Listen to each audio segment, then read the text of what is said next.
Marshall McLuhan might have been one of the greatest philosophers of the 20th century, but he was one of its most terrible actors, as well as being famous for his theories, many of which are known by catchy phrases like "the medium is the message." Professor Mcluhan was also a guest star in Woody Allen's Annie Hall, and his appearance was no mere triviality. He played himself, and in doing so was able to exemplify some of the theories he espoused. But it was an accident, and one that some people came to see as one that didn't go especially well. The appearance comes early in the film.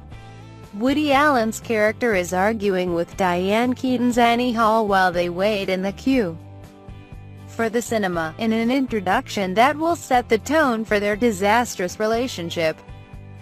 But someone else is droning on, too, a mansplainer before there was a word for it, telling his date in patronizing terms about film.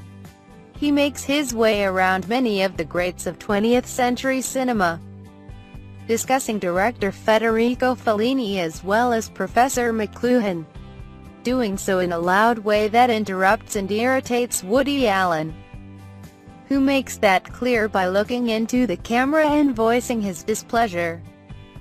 But the prattling man starts talking to the audience through the fourth wall too, and they get into an argument. Woody Allen, however, has the perfect rebuke to this argument. He brings out Marshall McLuhan himself from out of the side of the frame, who quickly tells him, "You know nothing of my work," and shuts him up. It is a classic line from a classic scene, sitting right in the middle of a classic film.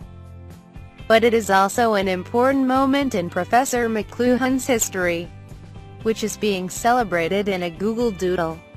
Professor McLuhan's work focused specifically on the meaning of film, in contrast with TV and other media. And in particular he discussed the kinds of participation that each of those forms encouraged, writing that film was a hot medium that didn't require the viewer to make much of the meaning themselves, and forcing it on them instead.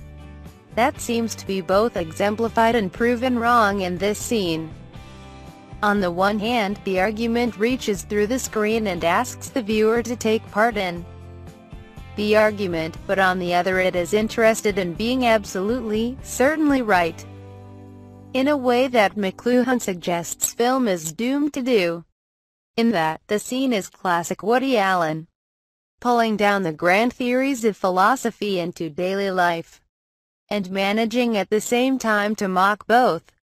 He does that twice over, since the demolishing of the argument is actually a kind of fantasy, and it takes a particular kind of arrogance to believe that you know about a writer with such certainty that you'd know what they were thinking. It wasn't always supposed to be McLuhan anyway, but rather Federico Fellini. But the Italian director pulled out of his commitment just days before, and the team had to grab to get the thinker to replace him. That's why the man in the line goes on about Mr. Fellini so much. When the great philosopher does finally arrive in the scene, all doesn't go to plan.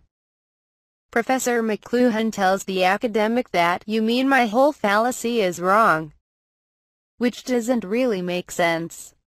It could be that the professor was looking to further the sense that being wholeheartedly supported by the person you're arguing about is a fantasy that doesn't make sense in itself. But it appears just as likely that he got the line wrong.